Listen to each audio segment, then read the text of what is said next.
बिस्मिल्लाहिर्रहमानिर्रहीम। अस्सलाम वालेकुम। कैसे हैं आप सब? उम्मीद करती हूँ खैरियत से होंगे। मैं भी बिल्कुल ठीक हूँ अल्हम्दुलिल्लाह। अल्लाह आप सबकी तमाम परेशानियों को दूर फरमाए और आप सबके रिज़्क़ में बरकत अता फरमाए। आमीन सुम आमीन।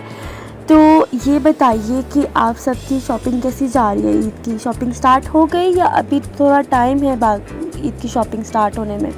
हमने तो आखिरकार स्टार्ट कर ही दी। हमने सोचा कि बच्चों की शॉपिंग कर लेते हैं, बच्चों की चीज़ें पहले आ जाएं, हम तो बाद में लेते रहेंगे। तो बस फिर हम निकल आए शॉपिंग के लिए। पहले तो हमने बहुत सोचा कि कहाँ जाएं, कहाँ से शॉपिंग करें, कहाँ से लें जहाँ से रीज़नेबल भी मिल जाए और अच्छी सी शॉपिंग भी हो जाए। और फिर बहुत ज़्यादा सोचने के बाद हमने फ़ैसला किया कि चलें हम गुल प्लाज़ा चलते हैं। तो फिर हम लोग आखिरकार गुल प्लाज़ा पहुँच गए। रोज़ा भी था और इफ्तारी का भी टाइम हो रहा था। तो जब हम लोग पहुँचे थे तो इफ्तारी में थोड़ा सा ही टाइम रह गया, 10-15 मिनट आई थिंक। तो 10-15 मिनट रह गए और इतने में शॉप सारी बंद हो रही थी क्योंकि उन्होंने भी इफ्तारी करनी थी। तो हम लोग बस वहाँ पे बैठे और फिर अज़ान हो चुकी थी। हमने इफ्तारी की और इफ्तारी करने के बाद हम लोग थोड़ा सा बस राउंड लगा रहे थे यहाँ वहाँ और देख रहे थे कि कुछ अगर मिल जाए तो। लेकिन सारी शॉप्स उस वक्त बंद थी। तो थोड़ी देर तक तो हम आधा घंटा तो हम बस घूमते ही रहे। बस फिर आखिरकार हमें एक शॉप मिल गई जो कि ओपन थी। तो हम बस इसी शॉप में फ़ौरन से आ गए क्योंकि बच्चों ने बहुत तंग किया हुआ था कि अब हमें कपड़े दिलवा भी दें, कब से हमें फिराई जा रही हैं, अब हम फिर रहे हैं, घूम रहे हैं और कपड़े ही नहीं दिलवा रही मामा अब। तो बस फिर हम लोग ने ज़्यादा नहीं सोचा और इसी शॉप में आ गए। मैंने सुना था कि गुल प्लाज़ा में कपड़े थोड़े सस्ते होते हैं, ज़्यादा महंगे नहीं होते। तो लेकिन ऐसा मुझे कुछ नहीं लगा कपड़े बहुत एक्सपेंसिव थे, हर चीज़ बहुत एक्सपेंसिव थी।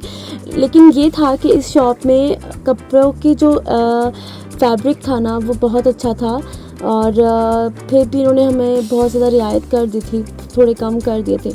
बस फिर हमने पेमेंट की और हमने कपड़े लिए और हम जल्दी से शॉप से बाहर आ गए।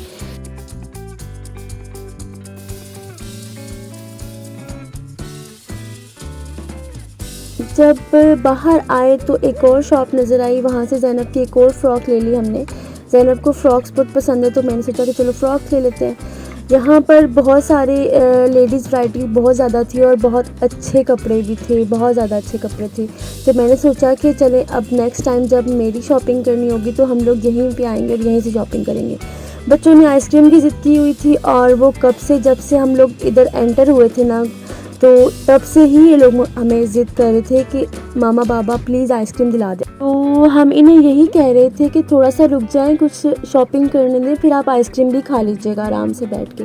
तो बस फिर हमने इनको आइसक्रीम दिलाई और मैं भी थक चुकी थी थोड़ा घूम घूम के, तो मैं भी बैठ गई। और इतने में ज़ैनब आइसक्रीम खाते खाते मेरे पास आ गई कि मुझे आइसक्रीम खिला दीजिए, मेरे हाथ ठंडे हो रहे हैं। और मैं उनको आइसक्रीम खिला रही थी और वो पता नहीं किस मूड में थी कि साथ साथ डांस करी जा रही थी, इतना एंजॉय कर रही थी। थकी हुई भी थी पूरी लेकिन एंजॉय भी फुल था और कह रही थी कि बार बार घर कब चलेंगे, घर कब चलेंगे। तो बच्चों को साथ ले जाना ना शॉपिंग पे एक अलग ही मसला होता है। बच्चे ना शॉपिंग करने देते हैं ना खुद करते हैं, थक भी जल्दी जाते हैं और इनकी वजह से हम बड़े शॉपिंग नहीं कर पाते। आप बताइए आप लोगों के साथ भी ऐसा ही होता होगा? बच्चों को शॉपिंग पे लेके जाते होंगे तो बच्चे तो पहले थक ही जाते होंगे, बाद में कुछ शॉपिंग करने देते होंगे। अच्छा, सबसे पहले तो ये होता है कि बच्चों को अपनी चीज़ चाहिए होती है और बच्चे कहते हैं कि हमें जल्दी से हमें चीज़ दिला दीजिए, या फिर वो टॉय हो या फिर वो कपड़े हो। और जब वो अपनी चीज़ ले लेते हैं तो बस फिर उनकी एक ही रट होती है कि अब हमें घर लेके चलें, बस अब घर चलना है। चाहे दूसरे बंदे ने शॉपिंग की है या नहीं की, लेकिन उनको इससे फ़र्क नहीं पड़ता, बस उन्होंने अपनी चीज़ ले ली होती है और वो बस अब घर चलने की ज़िद करते हैं। हमारे साथ भी यही हुआ और हमेशा से होता आया है। इन्होंने अपनी शॉपिंग कर ली थी और अब ये लोग हमें कह रहे थे कि बस अब घर चलें मामा। तो हम लोग फिर बस घर की तरफ रवाना हो रहे थे, यहाँ से बाहर जा रहे थे। एक बात ज़रूर कहूँगी, यहाँ वैरायटी बहुत ज़्यादा और बहुत अच्छी है। अगर आप लोगों का दिल हो तो एक दफ़ा विज़िट ज़रूर कीजिएगा। ईद की शॉपिंग के लिए यहाँ पे ज़रूर आएँ और अच्छे अच्छे प्यारे प्यारे कपड़े लेके जाएं। लेडीज़ वैरायटी मैं फिर से बता रही हूँ बहुत ज़्यादा और बहुत बहुत अच्छी है। अगर आप मेरे चैनल पे न्यू हैं और अभी तक आपने मेरा चैनल सब्सक्राइब नहीं किया तो प्लीज़ जल्दी से सब्सक्राइब कर लीजिए।